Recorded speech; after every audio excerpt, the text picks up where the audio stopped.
Hello students, welcome to my channel. আজ আমরা class 9 2026 second summative evaluation থেকে school number 2 Alipur দুয়ার এমসি উইলিয়াম হাই স্কুল এই স্কুলের সিন আনসিন এবং গ্রামারের সমাধান নিয়ে আলোচনা করব, যেটা রয়েছে পেজ 275 থেকে 278-এ। Reading comprehension C. সিনে প্রথমেই রয়েছে হচ্ছে হিজ ফার্স্ট ফ্লাইট থেকে। প্রথমে রয়েছে কমপ্লিট দ্য ফলোয়িং সেন্টেন্স। দেখে নাও, the young seagull's feet sank into the sea and then his belly touched it. And then his belly touched it. 2 number, after seeing the vast green sea beneath him, the seagull turned his beak sideways and crowed amusedly. Next রয়েছে এটা true না false সেটা বলতে হবে। The young Seagull dropped his legs to stand on the green প্লেটিউ, এটা false হবে।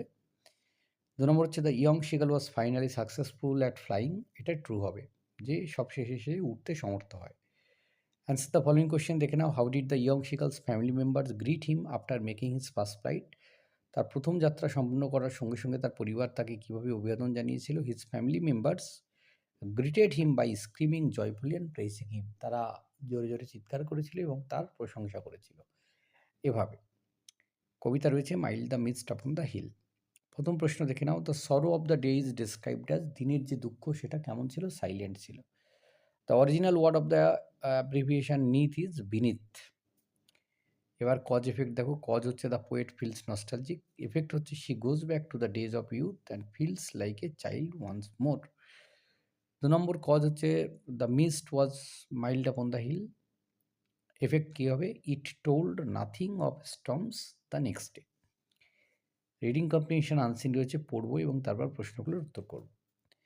Ramakrishna Mission Institute of Culture in Golpark organised a musical session to celebrate the birthday of Swami Vivekananda. যে গোলপার্কের the Ramakrishna Mission Institute of Culture তারা কী করেছে, একটা musical session, একটা সঙ্গীতানুষ্ঠানের আয়োজন করেছে স্বামী বিবেকানন্দের জন্মদিন উপলক্ষে। The session started with a sitar performance by Pratik Chowdhury in the raga Lalit, whereas Pandit জাস্টাস প্রেজেন্টেড দ্য রাগা চৌরাশিয়া। যে এই যে সঙ্গীতানুষ্ঠান শুরু হয়েছিল, সেখানে প্রতীক চৌধুরী রাগা ললিত দিয়ে মানে এই অনুষ্ঠানের সূচনা হয়েছে। এরপর পণ্ডিত যশরাজ তিনি রাগ চৌরস্কি এটা মানে প্রেজেন্ট করেছেন। He also স্যাং some famous bhajans, এছাড়াও তিনি বিখ্যাত বেশ কিছু ভজন তিনি গেয়েছেন।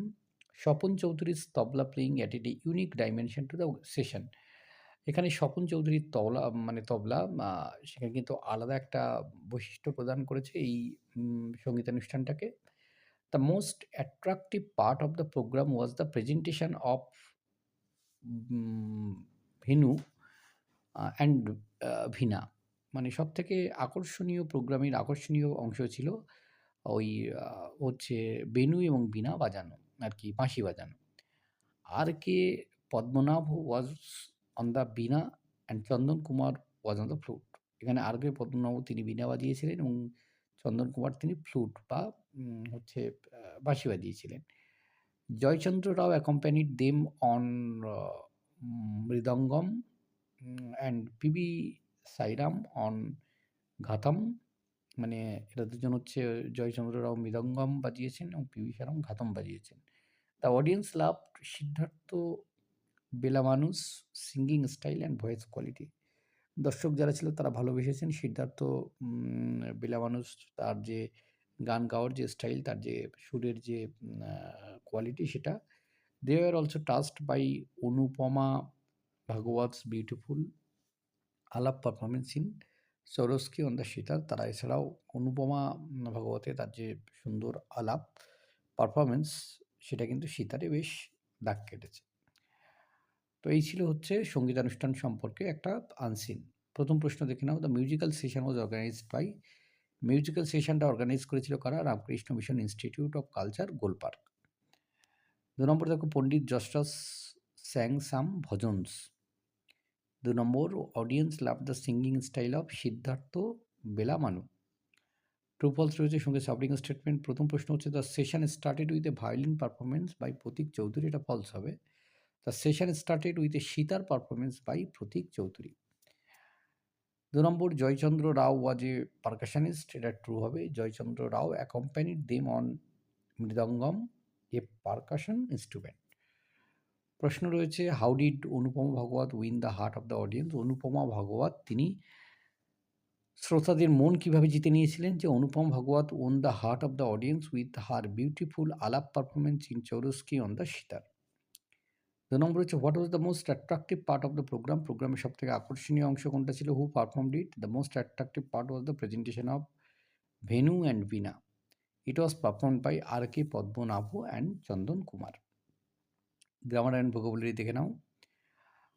প্রথমটা রয়েছে article and preposition. The students gathered around the teacher near the blackboard. Do as directed প্রথমে রয়েছে, I know a man who is very wise. Simple সেন্টেন্সে নিয়ে আসলে সঠিক উত্তর হলো, I know a very wise man. The police investigated the case. Phrasal ভাব যদি বসে, ইনভেস্টিগেটেড মানে অনুসন্ধান করা, তাহলে হবে লুকড ইনটু। ৩ নম্বর হচ্ছে, he is known for his kindness. এই কাইন্ডনেস শব্দটা অ্যাডজেক্টিভ ফর্ম বসাতে হবে। অ্যাডজেক্টিভ ফর্ম হচ্ছে kind. He is known for being kind. শব্দ রয়েছে দেখে নাও। Big the only of its kind, মানে এক এবং অদ্বিতীয় হলে ইউনিক বলা হয়। A period devoted to a particular activity, সেটাকে সেশন বলা হয়। যে একটা নির্দিষ্ট সময়ে কিছু কাজ করাকে, সেটাকে সেশন বলা হয়ে থাকে। তো এই ছিল এই পর্বের সমাধান। ধন্যবাদ সকলকে সঙ্গে থাকার জন্যে। দেখা হচ্ছে পরে নতুন কোনো ভিডিওতে।